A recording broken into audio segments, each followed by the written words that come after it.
ଯଦି ତୁମେ ସୂର୍ଯ୍ୟତା ଚାହୁଁଛ ତେବେ ତୁମର ବକ୍ତବ୍ୟ ମନ ଏବଂ ଇନ୍ଦ୍ରିୟରେ ଶୁଦ୍ଧତା ରହିବା ଆବଶ୍ୟକ। ସେହିଭଳି ତୁମର ହୃଦୟରେ ଦୟା ରହିବା ଉଚିତ।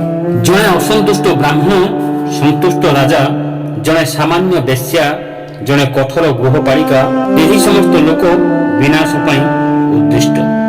ଲୋଭ ଭଳି ବିପଦପୂର୍ଣ୍ଣ କୌଣସି ରୋଗ ନାହିଁ, ସଂଲଗ୍ନ ପରି କୌଣସି ଶତ୍ରୁ ନାହିଁ, କ୍ରୋଧ ପରି ଅଗ୍ନି ନାହିଁ, ସତ୍ୟ ଜ୍ଞାନ ପରି କୌଣସି ବୁଝାବଣା ନାହିଁ।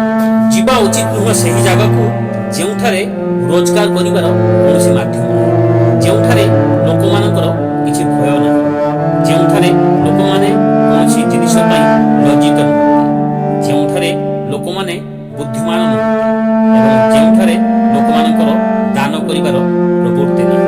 କାଉଠାରୁ ଏହି ପାଞ୍ଚଟି ଜିନିଷ ଶିଖନ୍ତୁ। ଏକୁଟିଆ ଆପଣଙ୍କ ପତ୍ନୀ ସହିତ ଏକ ରୋମାଣ୍ଟିକ ସମୟ ଅତିବାହିତ କରନ୍ତୁ। ସର୍ବଦା ନିର୍ଭୀକତା ରୁହନ୍ତୁ।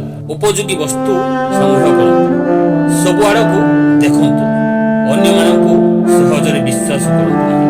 5 ବର୍ଷ ପର୍ଯ୍ୟନ୍ତ ପୁଅକୁ ପ୍ରେମର ସହିତ ଲାଳନ ପାଳନ କରାଯିବା ଉଚିତ।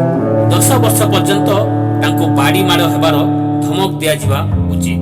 କିନ୍ତୁ ଯେତେବେଳେ ତାଙ୍କୁ 16 ବର୍ଷ ବୟସ ହୁଏ ତାଙ୍କୁ ସାଙ୍ଗ ଭଳି ବ୍ୟବହାର କରିବା ଉଚିତ।